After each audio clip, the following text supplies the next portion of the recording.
ഇതിന്റെ അടുത്ത കാര്യം എന്ന് വെച്ചാൽ അൻസിബാഹസൻ ചോദിച്ചേക്കുന്ന കാര്യങ്ങളൊക്കെ കറക്റ്റാണ്. അൻസിബാഹസൻ ചോദിച്ചേക്കുന്നത്, അൻസിബാഹസൻ ഒരു പരാതി കൊടുക്കുന്നു.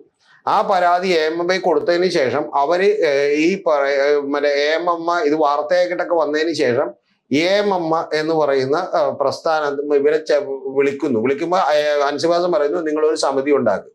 ആ സമിതി ഉണ്ടാക്കുമ്പോൾ ഞാൻ ആ സമിതിക്ക് മുമ്പിൽ വന്ന് തെളിവ് കൊടുക്കാം. സമിതിയിൽ പുള്ളിക്കാരി കൃത്യമായിട്ട് അയച്ചേക്കണ മെയിലിൽ പറയുന്നത് ഇതാണ്. ഒന്ന് രമേശ് പിഷാരടി, രണ്ടാമത്തത് ധ്യാൻ ശ്രീനിവാസൻ. അപ്പൊ ഇത്തരത്തിലുള്ള ആളുകളെ വെച്ചുകൊണ്ട് നിങ്ങളൊരു സമിതി ഉണ്ടാക്കൂ, ഞാൻ എന്ത് ചെയ്യാം, അതുമായി സഹകരിക്കാൻ പേര് കൊടുക്കാം. അപ്പൊ പുള്ളിക്കാരി പറയുന്നുണ്ട് ഇതൊക്കെ എനിക്ക് എന്റെ വായിൽ പെട്ടെന്ന് വന്ന പേരുകളാണ്. ഇനി അതല്ല നിങ്ങൾക്ക് നിഷ്പക്ഷരായിട്ടുള്ള മറ്റാളുകളെ വെക്കണമെങ്കിൽ അതും വെക്കാം, അതിന് പ്രശ്നമില്ല എന്ന് പറയുന്നു. അപ്പൊ ഇവരുടെ നിലപാട് എന്താണെന്ന് അറിയില്ല. ഇനി അതിന് പുതിയ സമിതിയൊന്നുമില്ല, ഈ AMMA അംഗങ്ങളുടെ കമ്മിറ്റിയുടെ മുമ്പിൽ തന്നെ വന്ന് നിങ്ങൾ തെളിവ് കൊടുക്കുക. ഈ AMMA കമ്മിറ്റിക്ക് ഏറ്റവും വലിയൊരു തമാശുണ്ട്. അതെന്താണെന്നറിയോ? ഒന്ന് ശ്വേതാ മേനോൻ, അവര് കൃത്യമായി അൻസിബയെ തള്ളിക്കളയുകയും ഈ കേസുകളുമായിട്ട് ഇങ്ങോട്ട് വരണ്ടെന്ന് പറയുകയും ചെയ്താണ്. രണ്ടാമത്തേത് ടിനി ടോമാണ്, അയാൾക്കെതിരെയുള്ള ആരോപണമുള്ളത്. പുള്ളി പറയുന്ന ഈ ഊളക്കേസൊന്നും കൂടി ഡിസ്കസ് ചെയ്യില്ലെന്ന് പറഞ്ഞു. അപ്പൊ രണ്ട്. ഇനി മൂന്നാമത്തേത് ആരാണെന്ന് അറിയാമോ? മറ്റേ വൈസ് പ്രസിഡന്റ് ജോയിൻസ് വൈസ് പ്രസിഡന്റാണ്. വൈസ് പ്രസിഡന്റ് ആരാണെന്ന് അറിയാമോ? ലക്ഷ്മി പ്രിയ. കപ്പനും ചുണ്ടിനുമിടയിൽ പെരുമ്പാവൂര് സീറ്റ് നഷ്ടപ്പെട്ടു പോയ ലക്ഷ്മി പ്രിയയാണ്. ഏത് 2020 ആ ലക്ഷ്മി പ്രിയ ആരാണ്?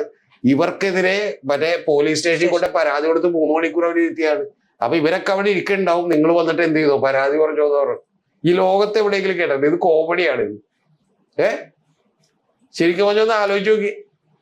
നാളെ മറ്റേ ഗോവിന്ദ ചാമീനെ ഇവരെയൊക്കെ വിളിച്ചിരുത്തിട്ടെ പീഡകരെയൊക്കെ വിളിക്കണം, വരൂ ചാമീൻ്റെ അടുത്ത് പരാതി പറഞ്ഞു എന്ന് പറയുന്ന പോലെയുള്ളത്. ഇത് എന്ത് സംഘടനയെന്ന് പറഞ്ഞു. അങ്ങനെയാണെങ്കിൽ നാളെ രാഹുൽ മാങ്കൂട്ടത്തിലിനെയും മറ്റേ അവരുടെ 2 അനുയായികളെയും കൂടി അവന്റെ മറ്റേ ഫെനീനേനാണ് ഇവരെയൊക്കെ വിളിച്ചിരുത്തിയിട്ട് പറയാൻ പാടില്ലേ? കോൺഗ്രസിന് ശരിക്കും പറഞ്ഞാൽ മറ്റേ പെൺകുട്ടികൾ വിളിച്ചു പറയാം നിങ്ങൾ പരാതിയായിട്ട് വന്നോളൂ പറയാം. അവനെതിരെയാണ് പരാതി, പിന്നെ ആർക്കെതിരെ പരാതി പറയാൻ പോണം? അപ്പൊ അതിന് ഞങ്ങളൊരു കമ്മിറ്റി വെക്കൂലെന്ന് പറഞ്ഞു. ഇത് എന്താ അസംബന്ധമാണ് ഈ സംഘടനക്കകത്ത് കിടക്കണെന്ന് ഞാൻ ചോദിക്കണം. തലക്ക് പോളെയുള്ള ഒരു മനുഷ്യയില്ലേ ഇതിനകത്ത്? അത് ഞങ്ങൾക്ക് ആരോട് ചോദിക്കണേ?